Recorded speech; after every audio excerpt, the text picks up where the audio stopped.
سلام تعنا هبلنا زغبركم تقاتلتي مدبات ريفوس يوتيوب channel كما يتنحو دلمي بزعبا هلو كنتات هاجرنان أب زباغن أفريكان على منزل رأيو زلو حدش معبالتات زدش حاتير مدب حيزنا نباخم قريبنا لنا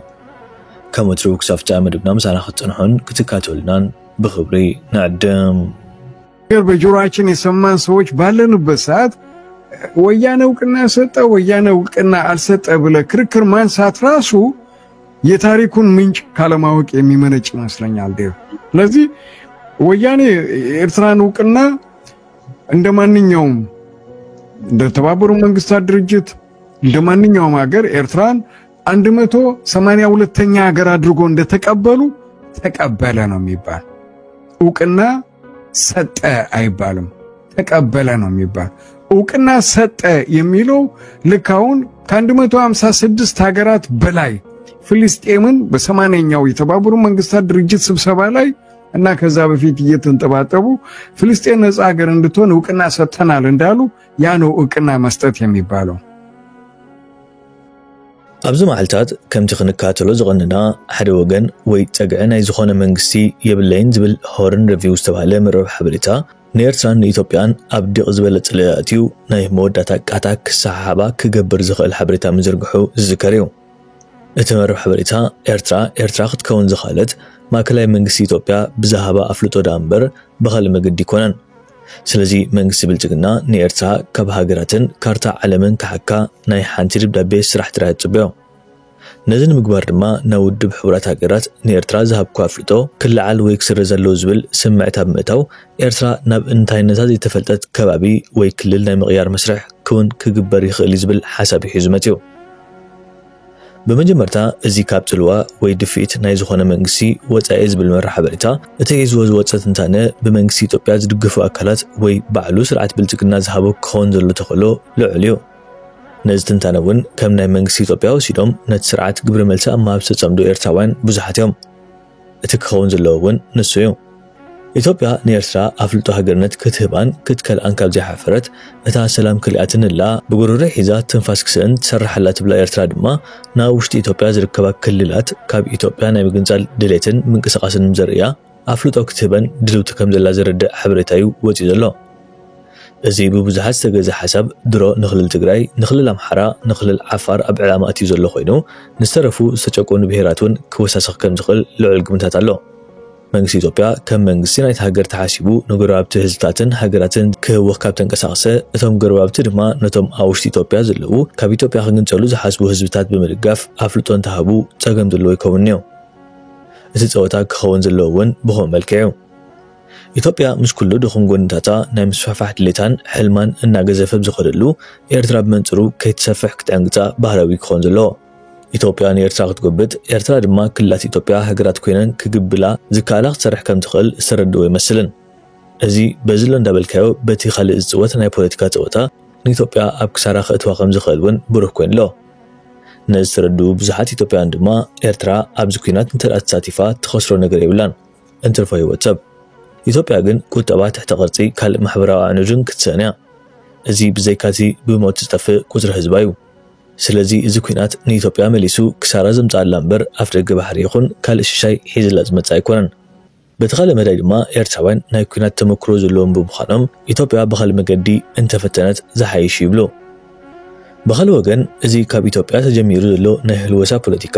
ነቶም ኣብ ጎኒ ኣብይ ኣሕመድ ክስለፉ ዝሕልኑ ዝነበሩ ተቃምቲ ጉጅላትን ከይተረፈ ዘባህረረ ኮይኑ ኣሎ በዛፍልጦ ንሃገርነት ናይ ምስራዝ መስርሕ ተቃምቲ ውድባትን ጉጅላትን ኤርትራ ከይተረፉ አንጻርቲ ኣብ ጎኑ ከሰልፎም ዝውጥን ዝነበረ ኣብይ ኣሕመድ ክስለፉ ገይሮም ይርከብ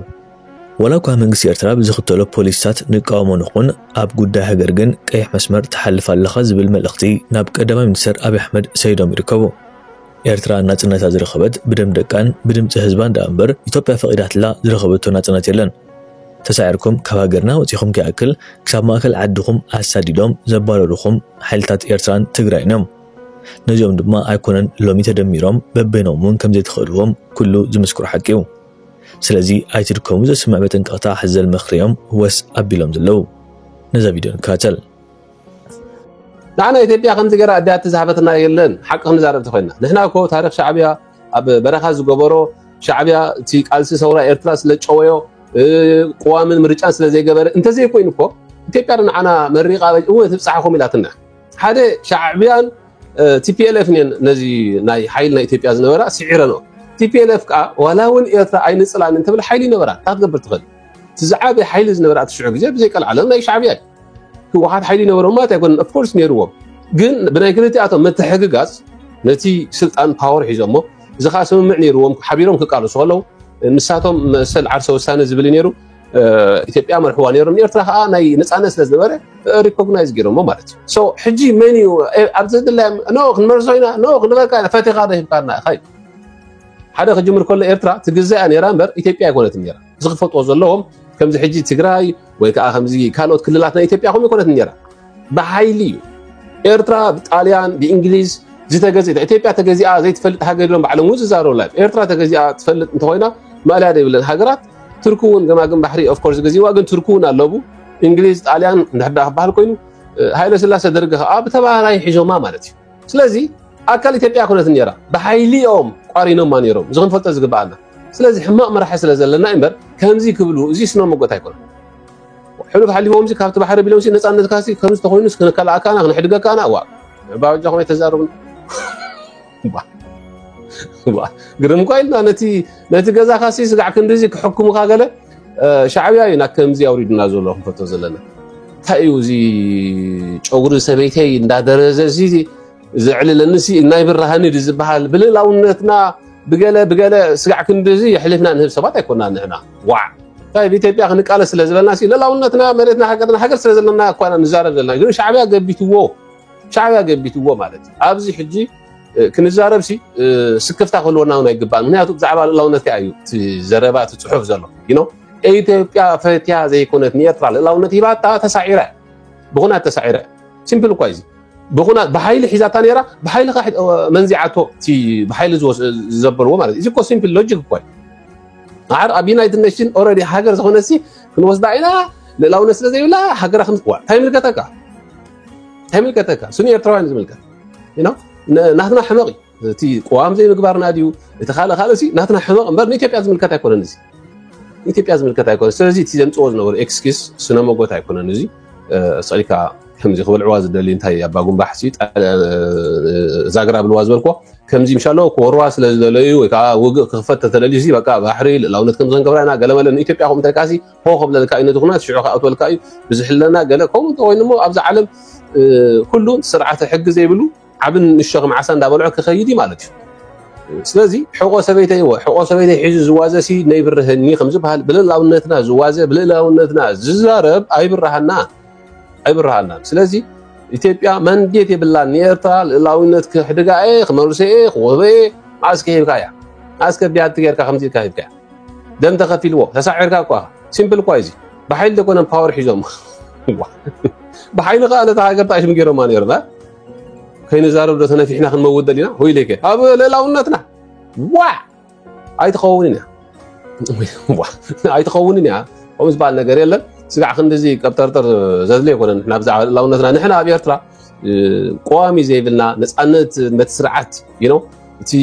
ሕጋት ስርዓት ዘይብልና እቲ ካል ማለት እምበሪ ኣብ ልላውነትና እሞ ክንደራደር ክንማጎት እምበር ክንደራደር ንክእልን ኣብ ትሕቲ ዝኾነ እዋን አንድ ኢትዮ ኤርትራ ጦርነት የገጠመ አንድ ወታደር ጠይቁት ምን አይነት ስቃይ እንደነበረ ያኔ የማዳም ቀመሞች ይህ ቪዲዮ የምሰራው ለእናንተ ነው የቀን ሰራተኛ የምትሰሩ